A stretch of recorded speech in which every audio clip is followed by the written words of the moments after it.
Hello, students, and welcome to week 6. Our concept for the week is curriculum. The question is, what is worth knowing?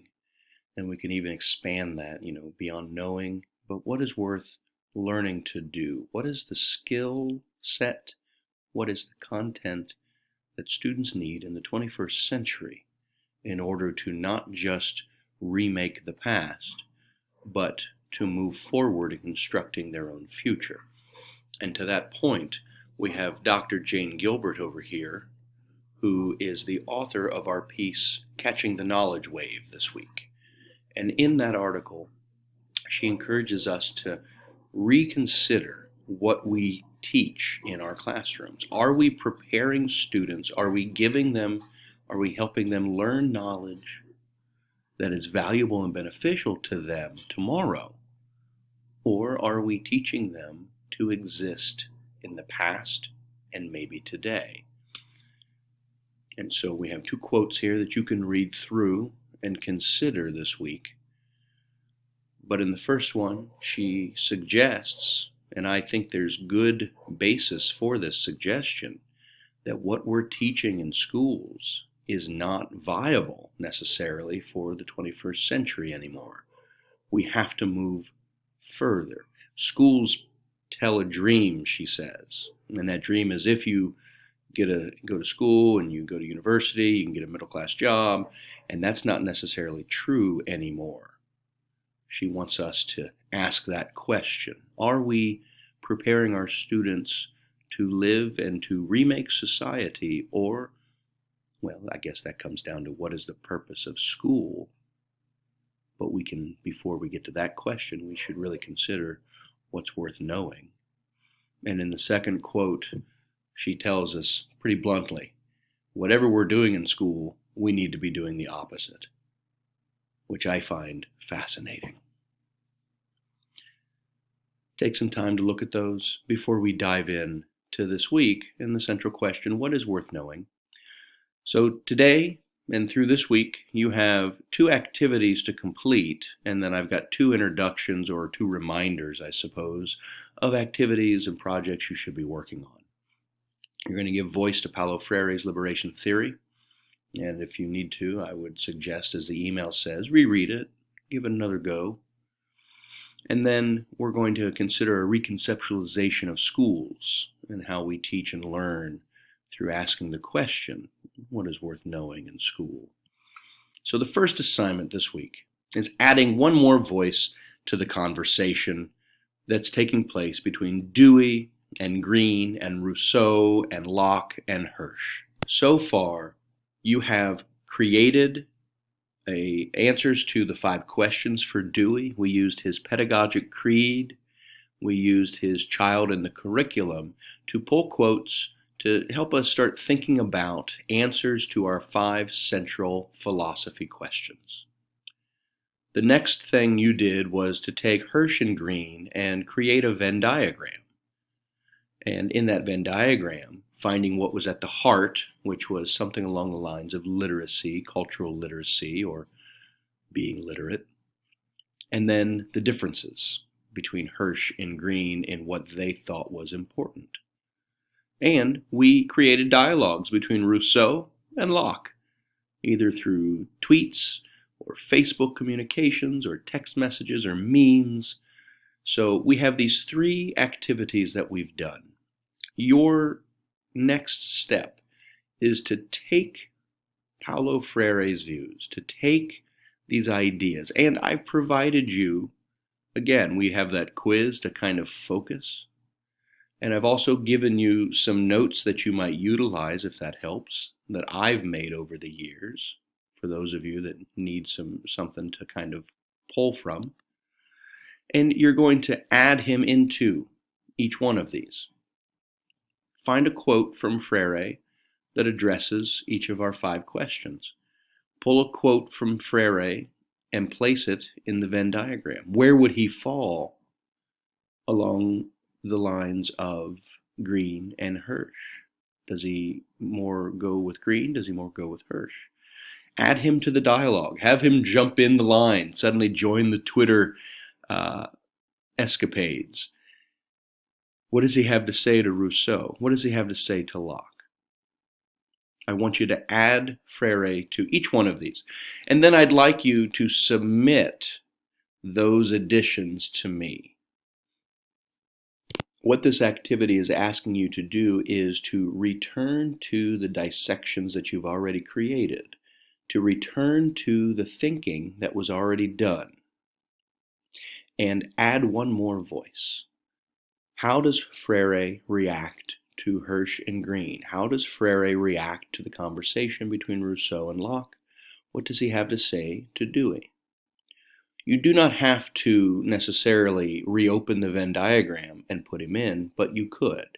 You don't have to reopen the conversation between Rousseau and Locke.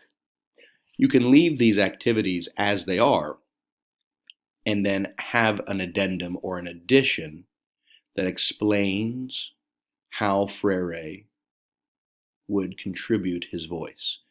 You don't have to necessarily reopen if you did hearts like I did, but you can add Freire's quotes to those that you selected for Dewey.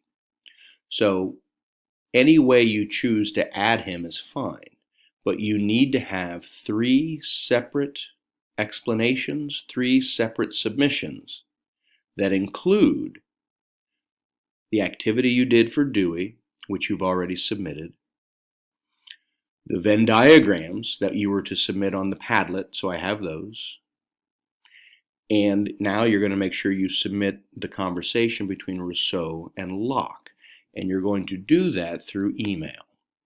So again, your task is to add Freire's voice to each of these assignments and then submit them via email, and there it is, udcbrewer@gmail.com.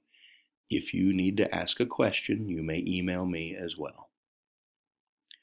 Now, that's the first assignment. It should take you a little bit of time to reflect and to think about our 5 questions and who is that educated person.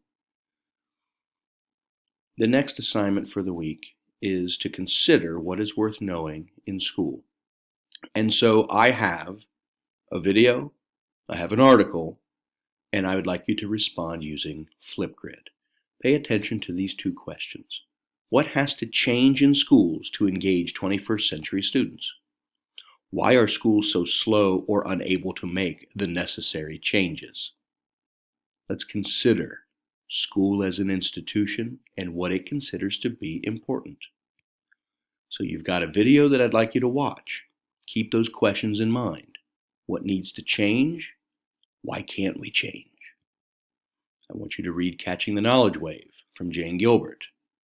Again, what needs to change? Why can that change not happen? And then you'll respond using Flipgrid.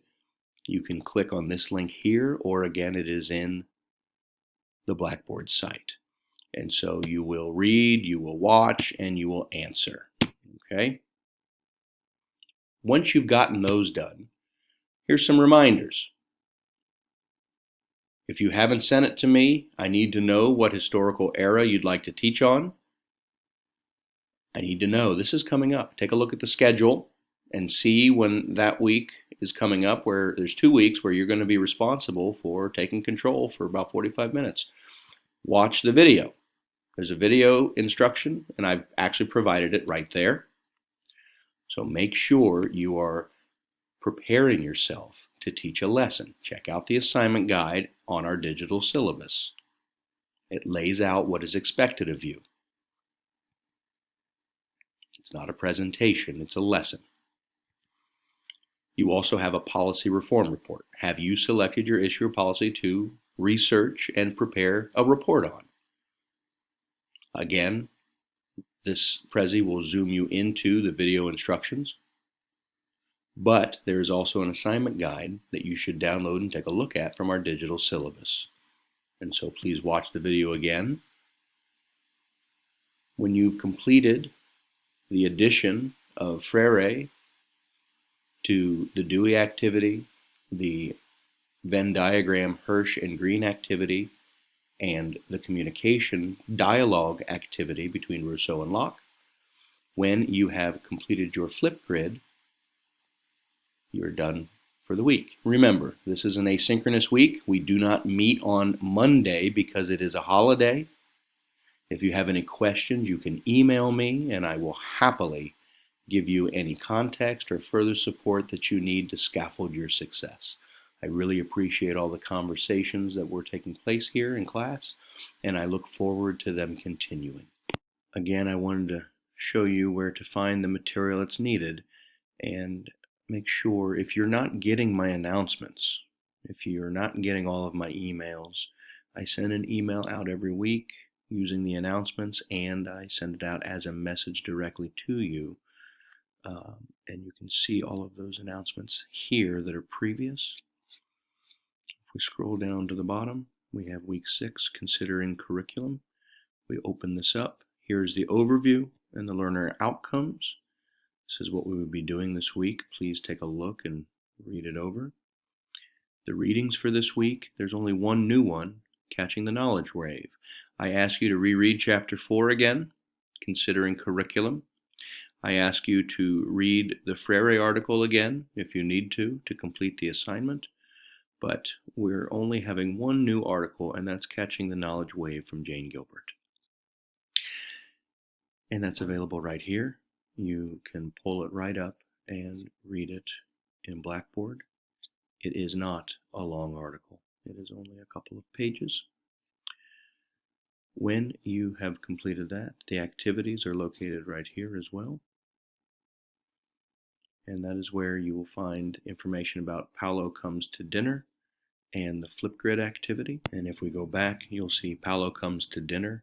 It gives you further information about, and you'll download that. That's the assignment guide to complete the Paolo Comes to Dinner activity. And I want you to work on that with the groups you were in when you created the Locke and Rousseau conversations. So working with your group members, I would like you to complete that assignment, please. So reach out to your partners and make sure you communicate so that you're not doing this on your own. You're doing this with your partners, okay? Everybody, email me with any questions that you might have. A reminder at the top, you can get to the digital syllabus, the course Prezi, the Padlet, and the Flipgrid, all here at the very top of our course, as well as the blog tools and everything else. All material is always available underneath each of these, and so if you need to go back to the Freire article, it is right here. You can find all of that information in the past weeks here. So considering curriculum, asynchronous. If you have any questions, please email me. Thank you so much, everybody. I'll talk to you soon.